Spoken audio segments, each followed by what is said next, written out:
WhatsApp guys, আমরা আছি ফিরোজ আলী মাটির দোকান, ঐতিহ্যবাহী পুরানো চায়ের দোকান। এই যে আমাদের কাকা চা বানাইতেছে। হঠাৎ করে রুহুল ভাই বলতেছে যে চা খাওয়াইবো, চা খাওয়ার জন্য মাটির দোকান চলে আসলাম। এই যে রুহুল ভাই, ভাই শীতের মধ্যে ফিলিংস কি ভাই? যারা না খাইবো তারা কেমনে বুঝবে শীতের বুঝে ফিলিংস কি?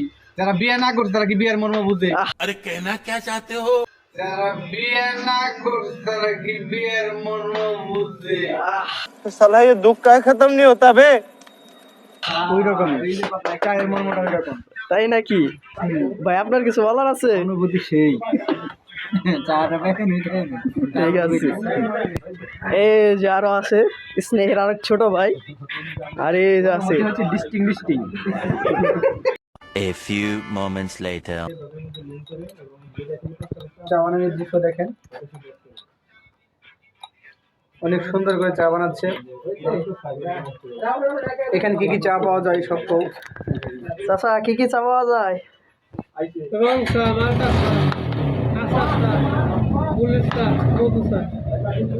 শুধু রং চাই নাই, আছে সাথে মধু, আছে তেঁতুলের চাটনি, তেঁতুলের যেটা আচার চা বলে, আরো আছে মালটা, বুলেট চা। এই সেই মজাদার চা। সাথে আছে আমাদের মামু, তিনি চা খান না, অবশ্য পান চিবোচ্ছেন অনেক সুন্দর করে।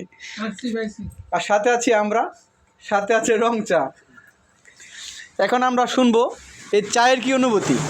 আমাদের রাতুল ডিগ্রি সাহেব তিনি বলবেন চায়ের কি অনুভূতি, চা খাওয়ার কি অনুভূতিটা। মিনহাস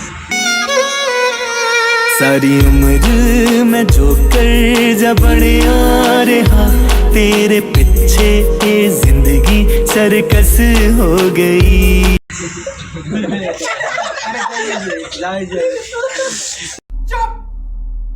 बिल्कुल चुप। हिम्मत कैसे हुई तेरी मुख? আর তুমি রাতুল ভাই, এটা যদি রং চা না হয় না, একটু দুধ থাকতো আর একটু মজা লাগতো। জি, সামনে তোমার জন্য ব্যবস্থা করা হবে। এই শীতের মধ্যে আমরা তোমার জন্য দুধ চার ব্যবস্থা করবো। আমি একটু দুধ চাই। ভাইয়া চাটা কেমন হয়েছে? অসাধারণ একটা চা, অসাধারণ। সবাই আসেন। ছোট ভাই একটা, যদিও নাম দুরকম জানি না, চাটা কেমন হয়েছে? আলহামদুলিল্লাহ ভালো হয়েছে। এই সে আমাদের ভাইরাল ছোট ভাই, যিনি আজকে চা সম্পর্কে আপনাদের বিভিন্ন কিছু শোনাবে, আপনারা মন দিয়ে শুনবেন। কেমন হয়েছে? দাদা যা হয়েছে না দাদা, পুরো চাটা ভাঙ্গা দাদা, সেই স্বাদ দাদা।